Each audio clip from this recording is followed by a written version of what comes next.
This video will be going over the team contract. The aim of this assignment is to facilitate your team or group work. Rather than only treating this as a graded assignment, we encourage you to make good use of this contract to reflect and plan for your projects.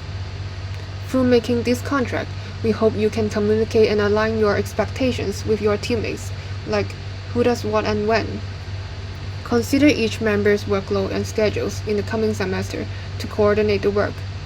Make sure everyone agrees and understands their responsibilities. Here are some questions for you to reflect on. How can you plan things now to ensure that your team or group can tackle all the tasks well? What can you do to coordinate better with your teammates to avoid some of the issues you have previously had in other group projects? How do you ensure fairness in work allocation?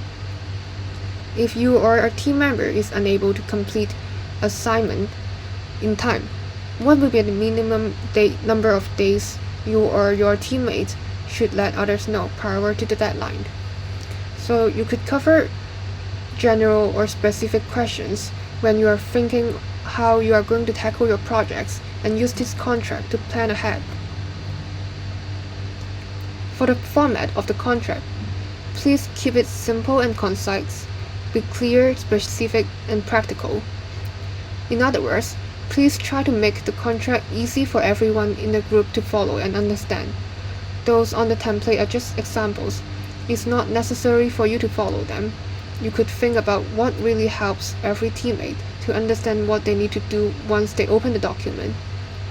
One tip is to make good use of charts, tables, and figures, and refrain from using long text. When you are making the contract, please make sure everything on it is agreed by all team members. Take into account the difference in times of the semester and workload, and ensure that these rules are upheld regardless of circumstances. Throughout the semester, please keep a record of all team or group communications, meetings, and group allocations. At the end of the course, you will reflect on how well you have used the team contract and whether it helped you in your team report. I've just covered all the general notes for the team contract. Next, I will go over the key components of it. Please include these 5 key components: ground rules, team or group roles, premortem, semester-long plan, and team weekly schedule.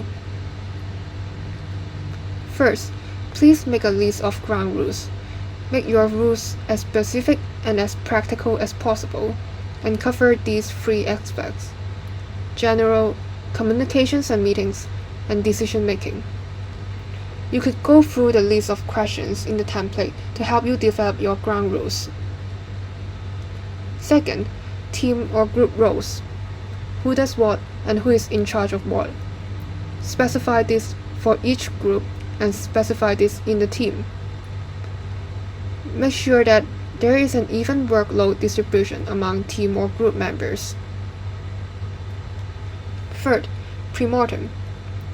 For this section, you try to place yourself in the future and look back. Think in advance what might fail or cause problems in completing the required work within the team or group, and create a plan to address it in advance. This helps the team to more effectively identify risk at the beginning of a project. You could find some useful links in the template and go over what is premortem and how to make it in a step-by-step manner. Here is an example of premortem. Imagine you are planning an activity. One possible problem or failure would be nobody enjoys the activity. Why would this occur? Perhaps you don't have enough understanding on participants' preference. The intervention might then be reaching out to some participants to discuss potential activities and understand what they like. Back to the team contract. Of course, you are not trying to plan an activity, but you are trying to plan for your projects. So you need to list out potential problems that you might encounter in your projects. Think about why would this occur and how you would intervene on it. Fourth, the semester-long plan. Create a plan for weeks 4 to 12 on how you will tackle each of the assignment deadlines together. Break down the assignments into small specific tasks and indicate who will be responsible for each task. Set internal deadlines that are agreed by all team members. 5th, team weekly schedule. The frequency, duration, and necessity of team or group meetings will be up to your team or group.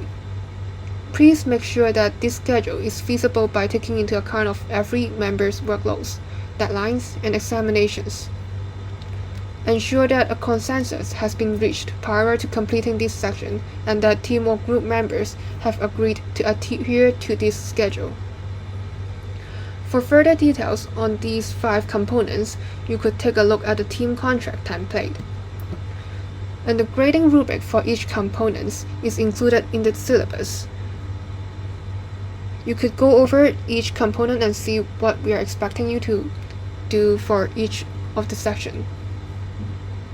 If you have any further questions, please feel free to ask on Slack. This is the end of the tutorial on team contract.